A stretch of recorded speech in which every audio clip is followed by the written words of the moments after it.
消息！好消息！九郎军绝命，瀛海通港了！瀛海通港了！右卫大将军，开祖仪同三司，内衙马步军都指挥使之台州市九郎军，传大王王教，于宁海张安港设博弈物，促商路，广财货，恤民生。10担以下州籍，免往来赋税3年；10担以上、100担以下州籍，20税1；100担以上州籍，10税1。魏大人，魏大人，魏大人，葛大人，葛大人。下官台州司马魏伦参见九郎君。下官台州文学葛延平参见九郎君。把礼单抬上去。抬上去。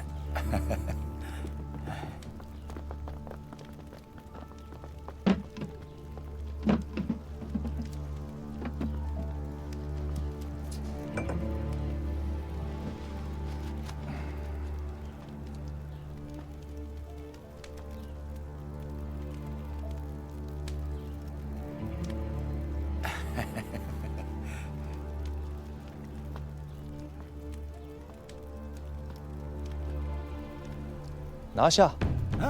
这，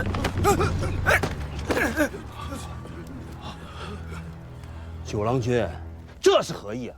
会稽卫士，800年的郡望豪门，世代高官厚禄，田土纵横阡陌。可你却犹嫌不足，还聚敛声势。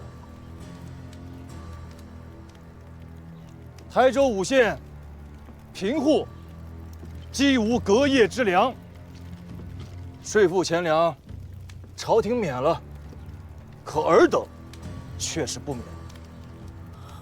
王教恩惠不能给予百姓，却肥了尔等这些贪暴强梁。本官奉王教出知台州，正是为尔等而来。九郎君，这是要杀富济贫吗？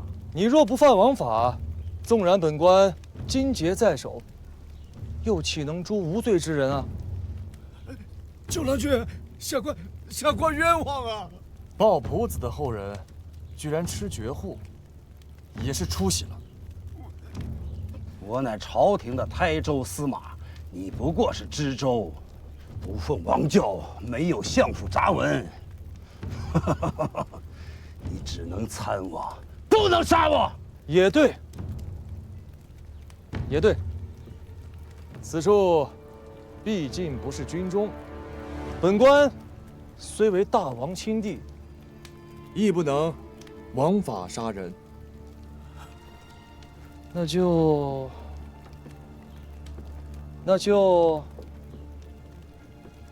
扒了袍子，给我打！哎，九郎君，哎，放开，放开我！九郎君示意，打多少？只管打。好。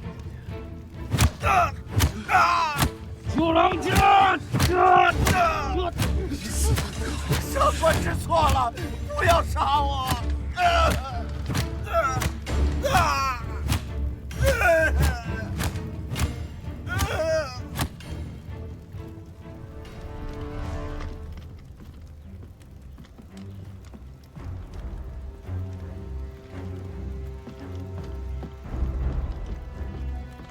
领郎君2人均已杖毙。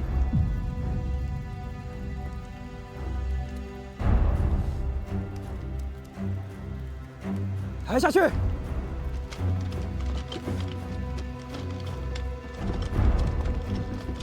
诸位，并非是本官非要与他2人过不去。我奉王教来台州，为的乃是兴王道之名，纾民生之困。兴业发财之事，官府素来是不能与民争利的，故此民间买卖田土，只要严守法度，朝廷向来是不问的。只是诸君，你们要知道啊，万事皆有度。若是违法行事，以借贷买卖之名行肆意兼并之实，钱财田土归了你们自家，可百姓的怨恨却归诸朝廷。逼反了这一方圆圆，到时候玉石俱焚，那死的可就未必是这1、2个贪官恶吏了。本官10日前传牒5县，请曾在台州营田司签了宝器的各家来赴今日这上元之会。营田司里有218份宝器存单，可如今只来了你们这些人。也罢，客不来，莫强求。既然来了的，你我便是有缘人。诸君，请入座吧。大王，来，喝点水。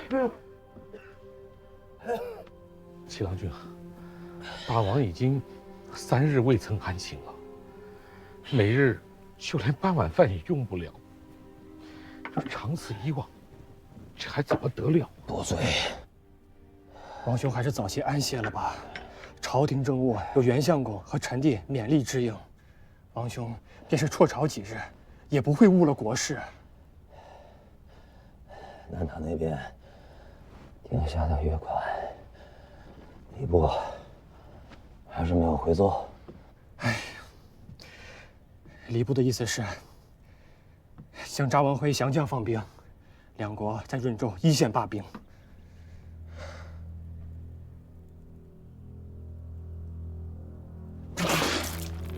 王兄，王兄，庞同志，愣着干嘛？传统中原一个。到，王兄，快传！王兄。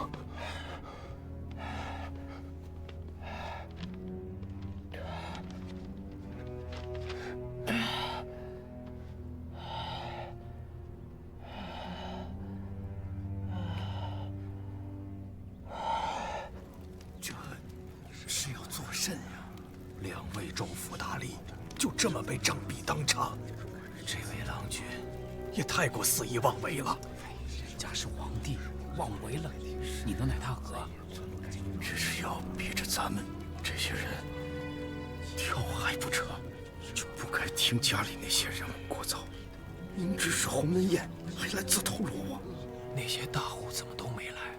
咱们小门小户，全族的土地加在一起也不过30-50顷。早知道就不来了，胳膊如何能领得过大腿？是啊，怕不是要将咱们一起捉拿了去问罪，却不知能不能赎。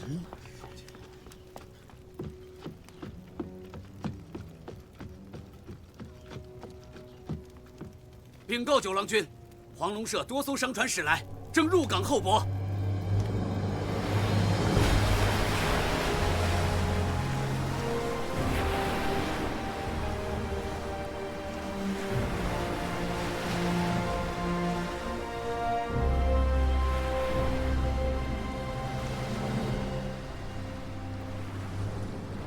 哎呀，我此番可算是偷了这2艘船出来。若真娘子诓了我，此番回去，我定是腿都要被我家阿爹打断了。蒋三郎，你与你阿爹第一遭来我们岛上的时候，上来就跟阿佑打架，那时候还算有点志气，现在怎么没胆了？那能一样吗？这2条船原本是要运蜜色窑去扶桑的，如今被我调出来运了这些不值钱的稻米，这一进一出，最少没了3-5万银券的利益。我不过3-5年间没在海上行走，连你都敢诓我了，一张口，什么胡话都敢说得出来。你可不要坑我阿姐啊！密色窑。上林湖那几家窑口一年总共才多少出息？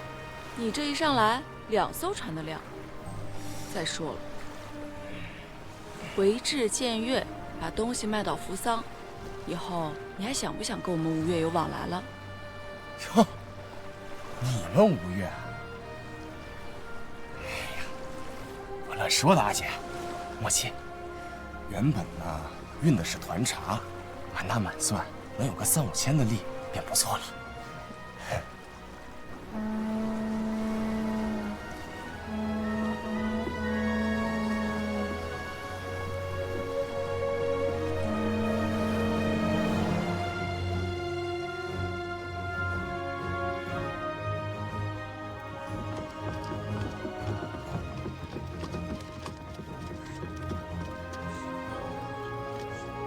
使君，稻米50万斛，皆已运抵本港。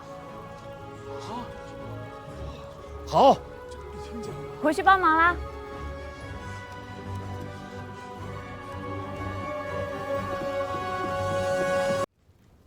宁海雷氏家主雷军，永廉何在？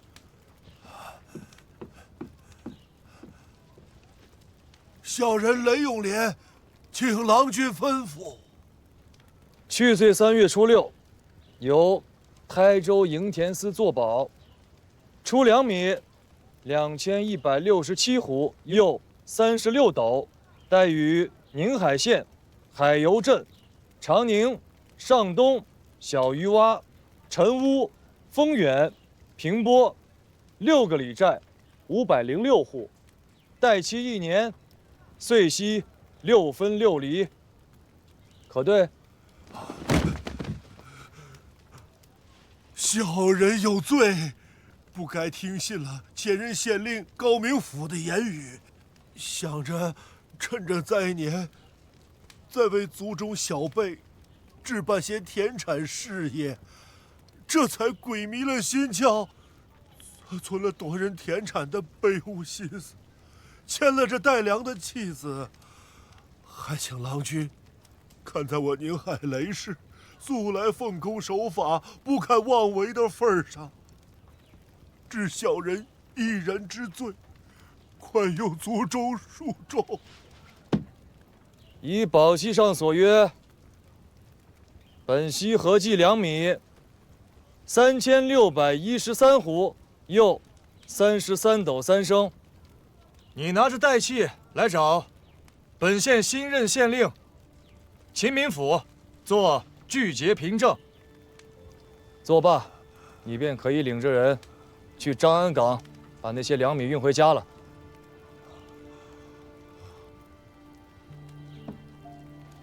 怎么，没带人手和车子？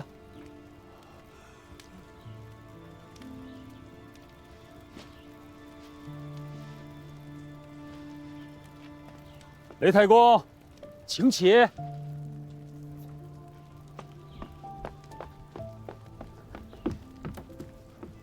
无妨的，请起。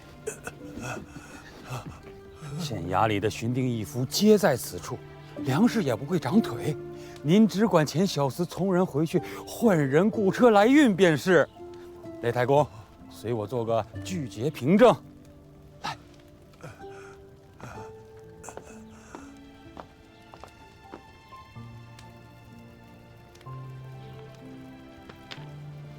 雷永廉，小人在。这个是由朝廷户部台州博弈务用了印信的谍照。自今日起，宁海雷氏便有了在我吴越之地沿海州县行船通商之资。雷氏于灾年带粮，纾朝廷之困，济百姓之危，放粮最多，出力最大，故此朝廷特许嘉奖，允雷家试享海上之利。10担船以下3年免税，10担以上100担以下20税1，100担以上10税1。主公，可看清楚了，这谍照上有本官的亲笔具名。凭此谍照，雷家便是我吴越国户部在册的商户了。谢过郎君。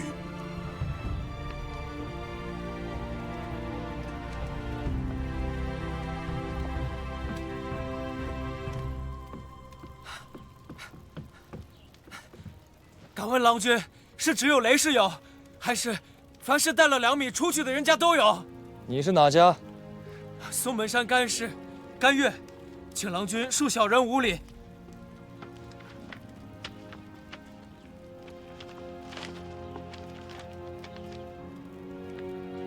松门甘氏，带粮1572斛，又81斗；阴环带子2621斛，又35斗。对，这是你家谍照，户部用印，本官亲笔具名。台州博弈务，特许专营。小人代甘氏一族，谢郎君厚恩。妾说在此，愿与俱结。青天在上，多谢郎君厚德。郎君实为我台州黎庶再生父母啊！凡是今日到场的，你们尽管拿着带器来此处聚结，领2米，奉谍照。本官此举是请了大王教命，当场对允，童叟无欺。至于那些今日没有到场的，所带2米便只能依原数发还。谍照和岁息，就万万不要想了。郎君所言，至允至当。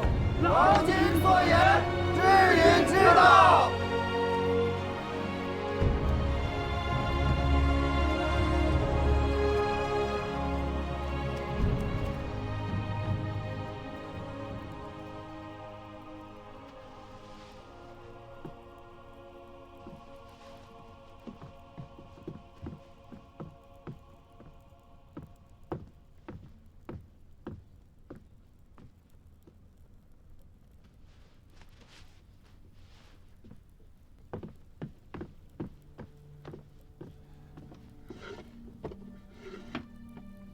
究竟如何？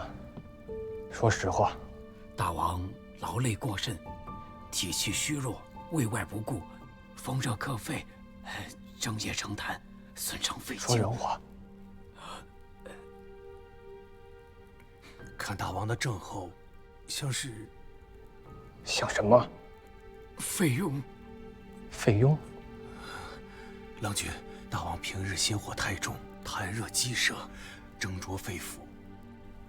日子久了，成了血瘀，血瘀的久了，肉腐化脓，便成了痈。你就说这个病能不能治？郎君容禀，肺痈之症，方子并不难开。体气盛壮之人，只要将肺腑之内的淤血化开，再将痰液和脓血吐出来，便不会再发高热。慢慢将养3、5个月，也便就养好了。是。阿弥陀佛。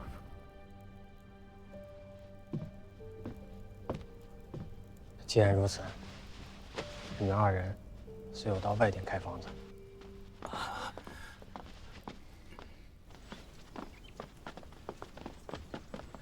你们说的什么屁话？什么叫体气盛壮之人？你们只需照实说。以大王的身子骨，这病能不能治好？照实说。我保你2人无罪，若再有半句虚言，便到内衙间去说话。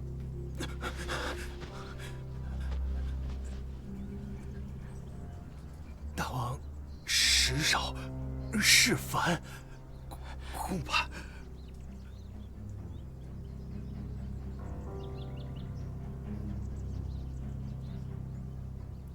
开房子去吧。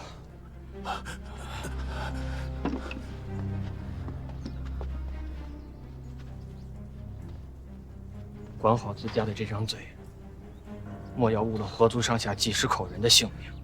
是。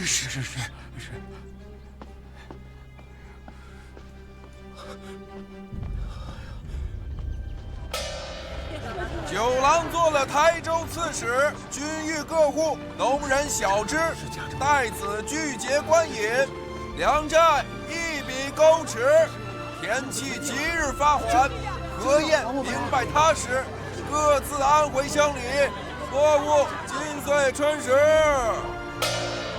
各位父老，敬请宽心，这些债子，九郎君都替各家各户还清了，本席也都结算明白。万不会再有任何的差错了。还债子的粮食可是九郎君夫人的庄园，日后若有人再敢抢夺你们的田土，便是抢郎君夫人的庄园。九郎君长生不老，恩泽大盖。我们要去见九郎君，要事相商，拦着我们做甚？别吵了，郎君正在里面商议。这件事情再有半炷香的时间，估计就会有结果。耽误了事情，你们承担得起吗？沈别将，那些都是台州的乡子士族，许多人身上还挂着朝廷的伞制，如此一体，拦在宫廷之外，伤了乡义人情不说，这朝廷和九郎君颜面上也不好看呢。那谢大师以为该如何处置啊？200-300人都进来，挤也挤不下。可使彼等推举出10个人来，进宫廷来，向别驾陈情。既如此，有劳谢大师与宫廷外的诸军商议吧。诺。沈别驾自周至发来的札子。你下去吧。是。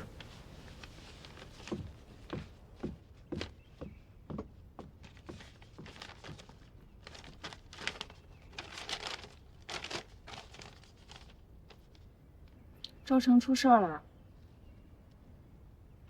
照他们来的时候，一个个推病因故不肯来。如今看见吃了亏了，一个个又急了眼。说起来，也是几百年、上千年的氏族豪门，自幼饱读圣贤书，为了这些许蝇头小利，身份不要了，名声不要了，连脸面都不要了。蝇头小利，你说的真是轻巧。你知道吗？一条100代以上的海船，扶桑也好，高丽也罢，那买卖一趟出去2-3千银绢的出息，这放在凤凰山下西湖边，能购得一个辎珠堂般的宅子；放在宁海，那也能买下10来顷的地呢。这些人啊，祠堂里面供奉的是孔夫子，心里头惦记的是孔方兄，他们手里握着台州将近3成的人丁，将近7成的田土，将近9成的财货。你真把他们给抛了，往后什么实在事儿都做不成了。哎，你说得多少彩礼，才能让岳母不恼我了呀？到旗子以前，10万两银绢足够了。现在多少？现在的话，吴越国的王冠足够。有些事我是万万不会做的。你瞧你怕成什么样了？我可不想当什么王妃。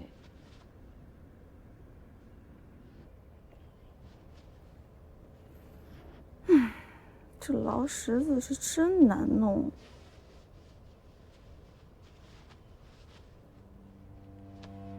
今日来的都是州中显贵，族中上下各有几百上千口的人丁。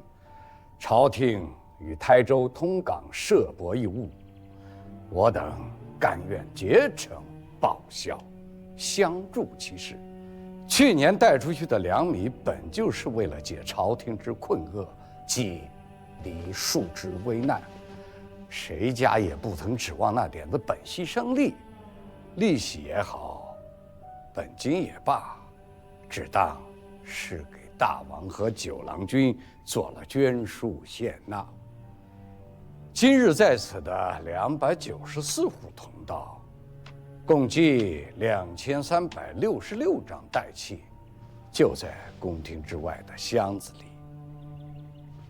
只需别驾一句明白言语，便可抬进来，任由勘验。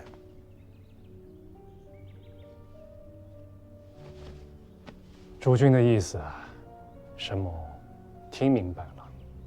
只要能参与博弈物之事，这去年的粮代不但利息不要，连本金也不要了，是这意思吧？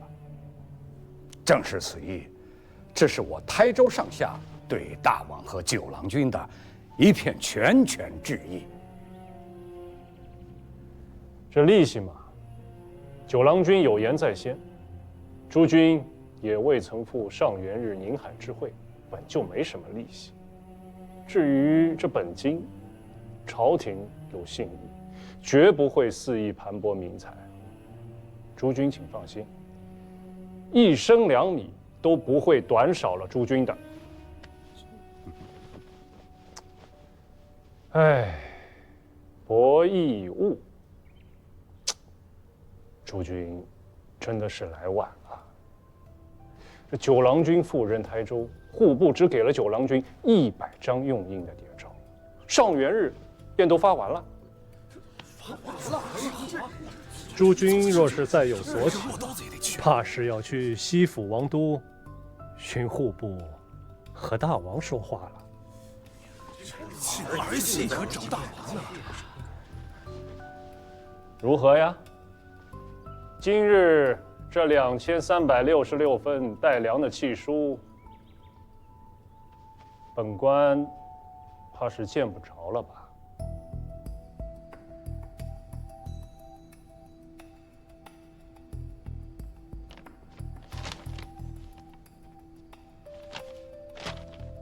这是全部啊？是。2366份代契和粮米386672斛，又82斗3升，全都在此了。好大的手笔呀！确实大手笔啊！台州故事乃吴郡故事的旁支，800年的望族，有这10户居中作保，台州那些地方富户们，这个面子还是要给的。这一手做的确实漂亮啊！放下身段，做小伏低。我这个台州刺史刚刚上任，面子也有了，里子也有了，若还是冷言相对，喊打喊杀，是有些不通情理了。啊哈！千年之族能绵延至今，自有其存身立命之道，其底蕴不是那些新兴之家比得了的。便是这10家？是。射人先射马，擒贼先擒王。只要安抚了这10家，其余200余家皆不足虑。有这10家居中联络，纵横捭阖，即便是有人要闹，也成不了大气候。那我便给他们这个面子。这10家谍照照发，与上元日发出去的86家谍照一视同仁。但也不能白发。先生知我，当然不能白发。其余200多家，从今岁起，这10年内的秋赋，就由这10家包了。包税？对，包税。郎君深思啊，包税乃历来行政之大弊，有能力包税的都是地方上的高门大户，将朝廷赋税之权赋予他们，等于给了他们领土治民的权柄，其中有不孝之辈，轻则鱼肉乡民，重则荼毒百姓。若有人心怀异志，图谋不轨，机临良末，聚敛私兵，进则窥伺神器；退，则割据地方。后汉崩裂之祸，恐陷于我无越之地啊！子谦，高门大户包税诚然是弊政，可先征后粮难道就不是弊政了吗？至少不必忧心州县胥吏会造反割据。州县胥吏自然没有造反割据的本事。台州偏僻，未必能出军阀和藩镇；然则苛政猛于虎也，却说不定会逼出私销和流民。不要忘了，这黄王之乱不过几十年前的旧事。那不至于，不至于。就算是先征后粮，难道州县的那些胥吏就能撇开这些高门大姓自行其事了？那私底下不一样是要包给他们。到那个时候，好处他们拿了，那百姓的怨恨却都在官府这儿。倒不如都摆在明面上来，额定一个数目，每年秋赋只管与这10家去要，丰年不增，灾年不减。即便这10家个个黑了心，那盘剥的也只是那200多家地方大户，恨也好，怨也罢，都由他们自己担着。若真出了什么事，放着州县官府在，难道苦主不会自己来告？或惩或罚，皆有朝廷律令在。若这般，还是能弄出裂土割据的藩镇来，那我也真是佩服他们的本事了。此乃大小相治之策，若朝廷应对得当，10年内出不了大乱子。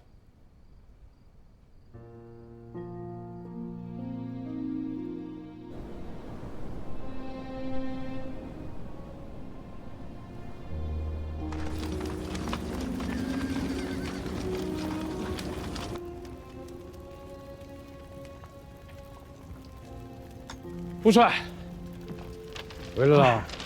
哎，还顺道。哎，还算顺道。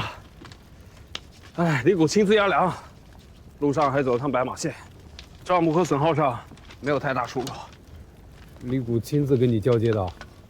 是的，这路上还满肚子牢骚呢。对石榴叔和李国舅没几句好话。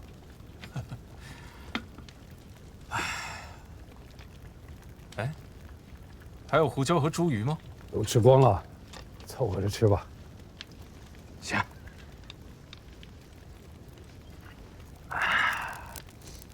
末将赵匡胤奉命请见。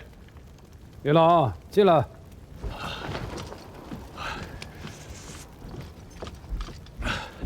参见枢密，参见大将军。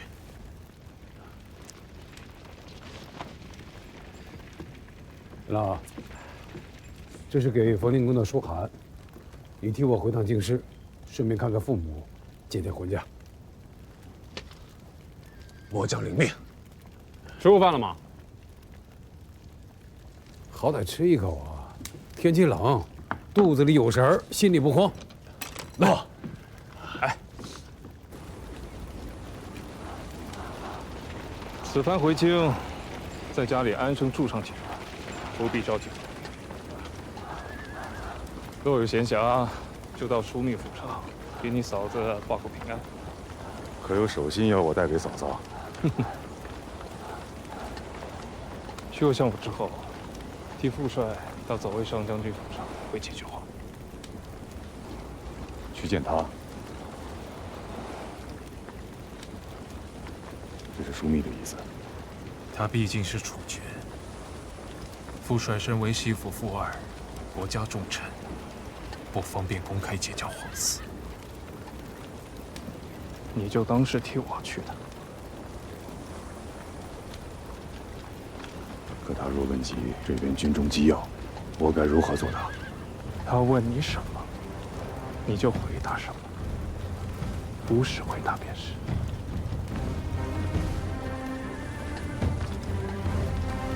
谢萧一哥体恤。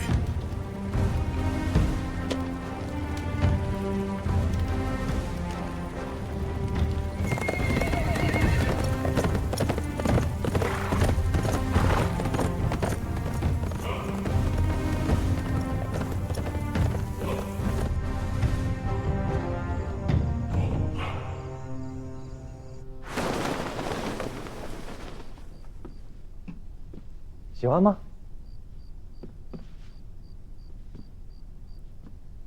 你绣的。谁让本郎君娶了一个笨娘子，一件嫁衣从年头绣到年尾，始终绣不成。若本郎君不亲自动手，怕是这辈子都讨不上婚嫁了。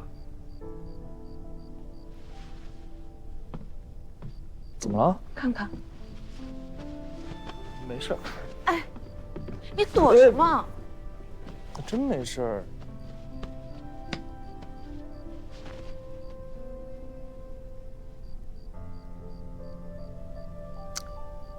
没事儿。